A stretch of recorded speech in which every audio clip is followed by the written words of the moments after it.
Booted eagle किएराइटिस पेनिट्स, जिसे एकुला पेनाटा के रूप में भी वर्गीकृत किया जाता है, एक मध्यम आकार का ज्यादातर प्रवासी शिकारी पक्षी है जिसका पैलेआर्कटिक और दक्षिणी एशिया में व्यापक वितरण है, जो अफ्रीका और एशिया के उष्णकटिबंधीय क्षेत्रों में सर्दियों में रहता है, और दक्षिण पश्चिमी अफ्रीका में एक छोटी अलग अलग प्रजनन आबादी है।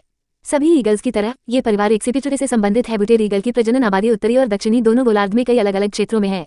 इनमें दक्षिणी यूरोप, उत्तरी अफ्रीका और पूरे एशिया के साथ साथ पश्चिमी दक्षिण अफ्रीका और नामीबिया भी शामिल हैं। उत्तरी आबादी नवंबर से फरवरी तक प्रवासी होती है उप सहारा अफ्रीका और दक्षिण एशिया में, जबकि छोटी दक्षिणी अफ्रीकी आबादी गतिहीन होती है। ये वन आच्छादित अक्सर पहाड़ी ग्रामीण इलाकों की एक प्रजाति है जिसमें कुछ खुले क्षेत्र होते हैं। ये चट्टानी टूटे हुए इलाके में प्रजनन करता है, लेकिन प्रवासी घने जंगल के अलावा लगभग किसी भी प्रकार के आवास का उपयोग करेंगे। पैलेआर्कटिक प्रजनन आबादी के पक्षी शंकुधारी या पर्णपाती वुडलैंड्स और अक्सर पेड़ों में घोंसला बनाते हैं। इस प्रवासी प्रजाति के बारे में शोध की बहुत कमी है। दक्षिणी अफ्रीकी आबादी को 1980 के दशक में अपेक्षाकृत हाल ही में खोजा गया था, संभवतः ये सुझाव देते हुए कि वे बदलती जलवायु और पर्यावरणीय स्थितियों के कारण पलायन कर गए। मानव भूमि उपयोग में परिवर्तन ने इन पक्षियों के प्रवास पैटर्न में बदलाव को प्रेरित किया हो सकता है। ये भी माना जाता है कि इस प्रजाति को उनके घोंसले के शिकार स्थलों की दूरस्थ और असतत प्रकृति के कारण दक्षिणी अफ्रीका में अनदेखा किया गया है। यह इस प्रजाति की पारिस्थितिकी और संरक्षण स्थिति को पूरी तरह से समझने के लिए आगे के शोध की आवश्यकता पर जोर देता है।